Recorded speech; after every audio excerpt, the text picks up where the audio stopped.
Hello student, कैसे आप लोग? आई होप अच्छे होंगे। तो चलिए आज एक बहुत ही इंटरेस्टिंग टॉपिक को देखने वाले हैं, मूविंग कॉइल गैल्वेनोमीटर। 100% ये सीबीएसई में 3 मार्क्स का गारंटेड क्वेश्चन है, अक्सर पूछा जाता है। तो वीडियो के अंत तक जरूर बने रहिएगा। आज का वीडियो देखने के बाद आपका बोर्ड में 3 मार्क्स डेफिनेटली पक्का गारंटी के साथ आप 3 मार्क को स्कोर कर लोगे। तो चलिए सबसे पहले हम लोग समझते हैं मूविंग कॉइल गैल्वेनोमीटर है क्या। तो बेसिकली देखिए, मूविंग कॉइल गैल्वेनोमीटर जो है ये एक डिवाइस है जो किसी भी सर्किट के क्रॉस करंट के प्रेजेंस को केवल डिटेक्ट करता है, कभी भी करंट को मेजर नहीं करता। और करंट को मेजर भी करता है तो बहुत ही स्मॉल अमाउंट में करंट को ये मेजर करता है। ठीक है, तो आपको सिंपली ध्यान में रखना है कि मूविंग कॉइल गैल्वेनोमीटर है क्या।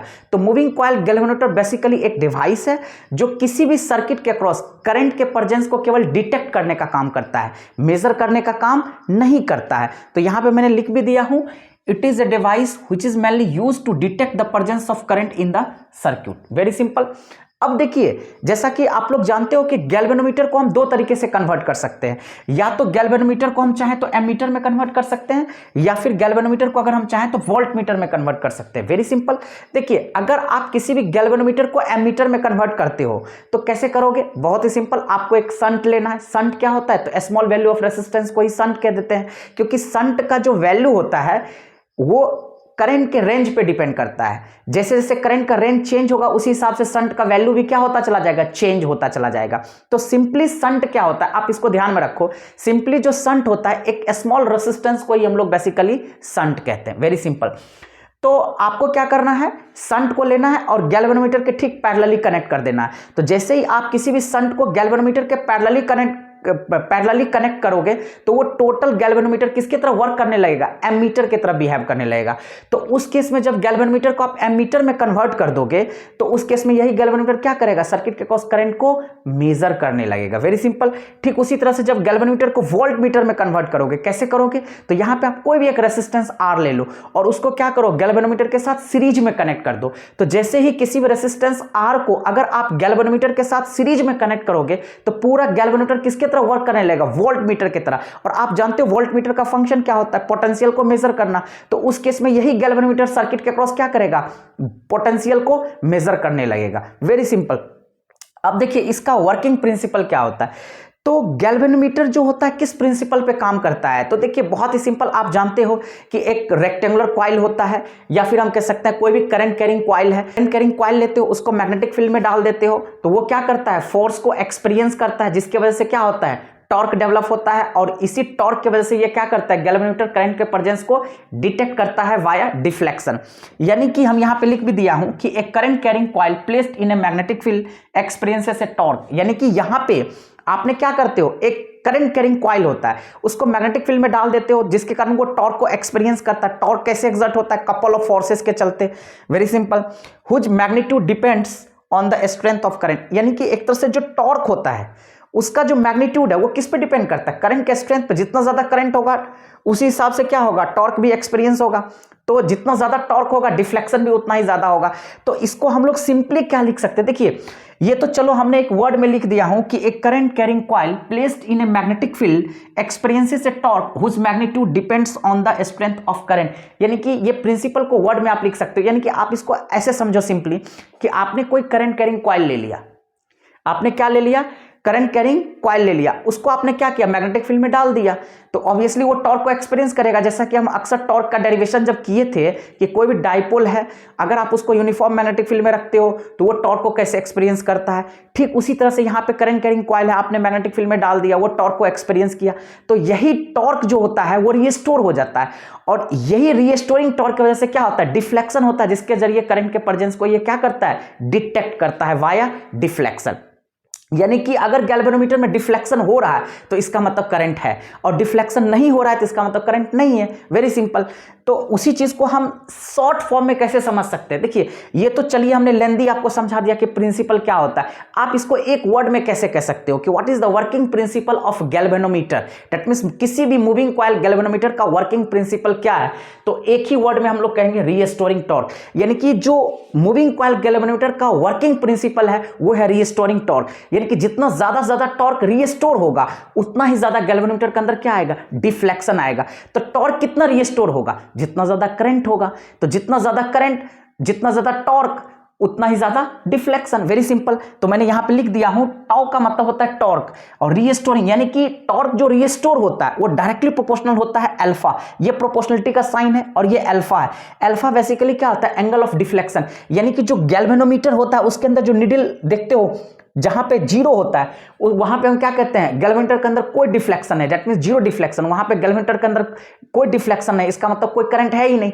अब वहां से जैसे ही निडल जो होता है वो डिफ्लेक्ट होगा तो वहां पे जो एक एंगल बनेगा उसी एंगल को एंगल ऑफ डिफ्लेक्शन कहेंगे।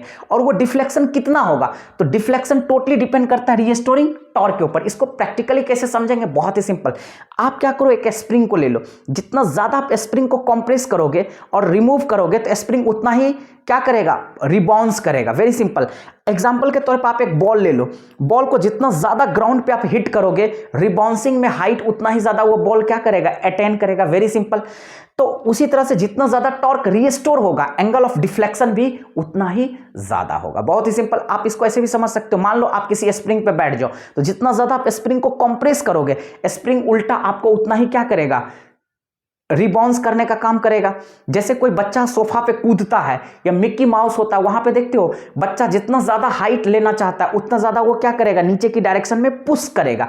तो जितना वो पुश करेगा उतना ही वो क्या करेगा, ऊपर की तरफ उठेगा। यानी कि वेरी सिंपल, बच्चा जो मिक्की माउस में कूदते फांदते रहता है तो वहां पे देखते हो, या कोई भी सोफा पे बच्चा जब जंप करता है तो सोफे में भी स्प्रिंग लगा होता है। तो वो स्प्रिंग भी बेसिकली क्या होता है, जितना ज्यादा आप उसको कंप्रेस करोगे उतना ही ज्यादा वो आपको क्या करेगा, रिबाउंस करने का काम करेगा। तो वेरी सिंपल, जितना ज्यादा टॉर्क रीस्टोर होगा, एंगल ऑफ डिफ्लेक्शन भी उतना ही ज्यादा होगा।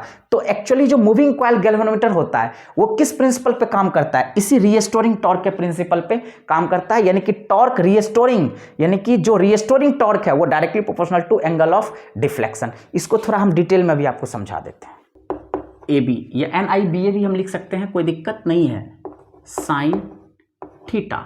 तो ऑटोमेटिकली हम लोग जो लेते हैं यहाँ पे परपेंडिकुलर डिस्टेंस लेते हैं, यानी कि थीटा कितना डिग्री होना चाहिए, 90 डिग्री होना चाहिए। तो very simple, at theta is equal to 90 degree. तो दिस इंप्लाइज जो हमारे पास टॉर्क आ जाएगा उसको हम लोग लिख देते हैं NIBA साइन 90 डिग्री। तो हमारे पास जो टॉर्क का एक्सप्रेशन आ जाएगा वो NI क्या आ जाएगा, BA। Very simple. अब देखिए ये जो टॉर्क हमारे पास निकला NIBA, यही बेसिकली हमारे पास क्या दे रहा है, रीस्टोरिंग टॉर्क दे रहा है। तो हम यहां पे लिख सकते हैं एट इक्विलिब्रियम,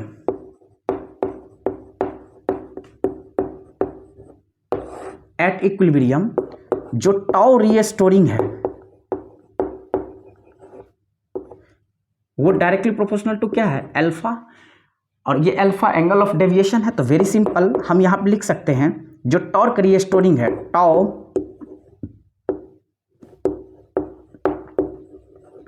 प्रोपोर्शनलिटी खोलेंगे तो क्या लिखेंगे, के अल्फा। अब ये रीस्टोरिंग टॉर्क हमारे पास क्या है, NIBA इज इक्वल टू के अल्फा।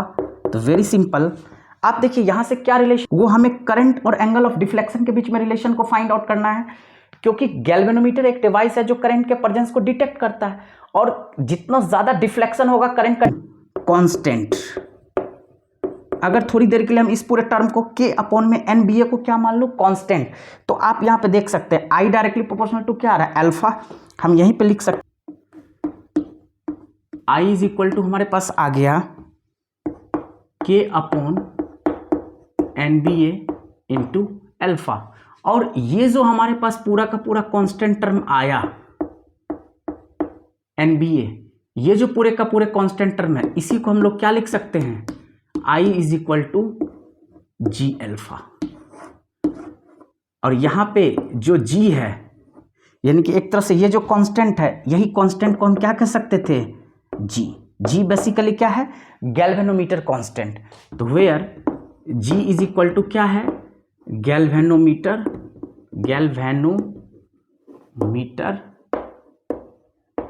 कांस्टेंट।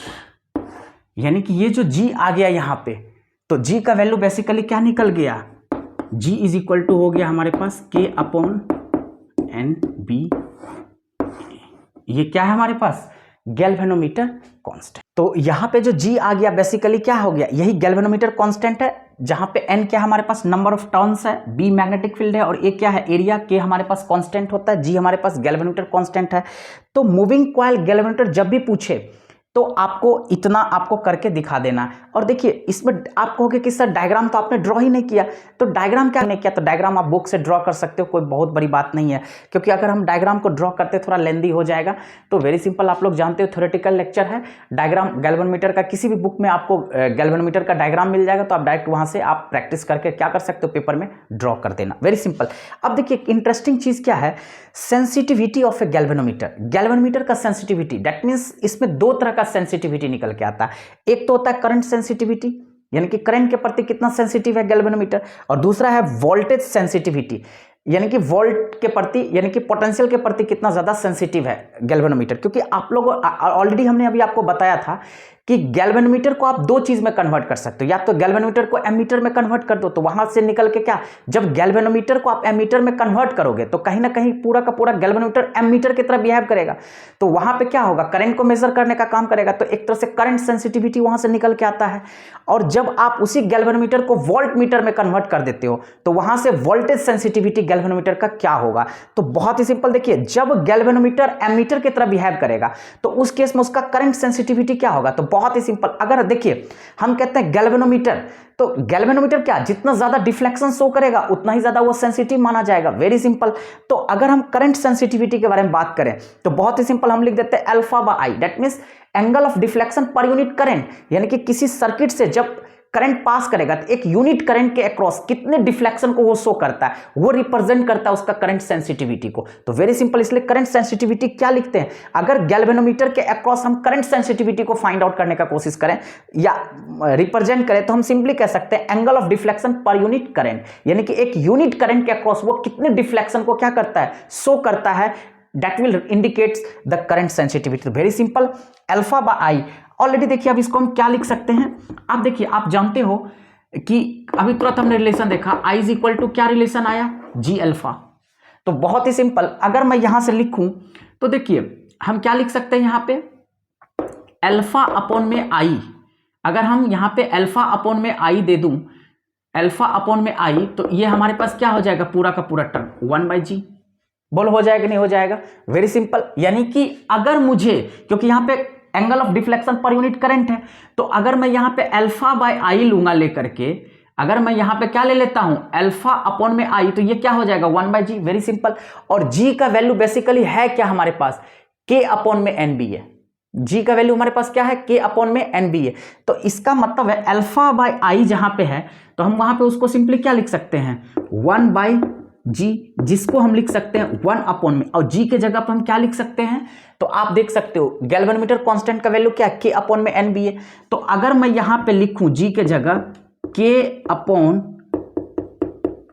nba, तो वेरी सिंपल ये हमारे पास क्या आ जाएगा, nba अपॉन में k, nba अपॉन में क्या आ जाएगा k, वेरी सिंपल। तो जो हमारे पास करंट सेंसिटिविटी का एक्सप्रेशन निकल के आ गया वो क्या हो गया, nba अपॉन में k, number of turns, magnetic field, area. और ये भी पूछा जाता है कि right the factors on which the sensitivity of A galvanometer depends. तो वेरी सिंपल, अगर करंट सेंसिटिविटी के केस में देखा जाता है जो भी मैथमेटिकल एक्सप्रेशन आया बस लिख सकते हो, यानी कि सेंसिटिविटी नंबर ऑफ टर्न्स का क्या है, डायरेक्टली प्रोपोर्शनल, मैग्नेटिक फील्ड का डायरेक्टली प्रोपोर्शनल, एरिया का डायरेक्टली प्रोपोर्शनल, वेरी सिंपल। तो कोई नया चीज इसके अंदर है ही नहीं, सिंपल आपको समझना है कि करंट सेंसिटिविटी का मतलब हो गया कि angle of deflection per unit current, यानी कि अगर यूनिट करंट पास करेगा तो डिफ्लेक्शन कितना होगा, जितना ज्यादा डिफ्लेक्शन होगा इसका मतलब उसका सेंसिटिविटी, करंट का सेंसिटिविटी उतना ही ज्यादा है। यानी कि गैल्वेनोमीटर जब एमीटर की तरह बिहेव करेगा तो उस केस में उसका करंट का सेंसिटिविटी ज्यादा माना जाएगा। तो अल्फा बाय आई, जिसको हमने इजिली यहां पे आपको खोल के समझा दिया, वेरी सिंपल। उसी तरह से वोल्टेज सेंसिटिविटी का मतलब क्या हो गया, तो बहुत ही सिंपल, पोटेंशियल, यानी कि एक तरह से डिफ्लेक्शन पर यूनिट पोटेंशियल,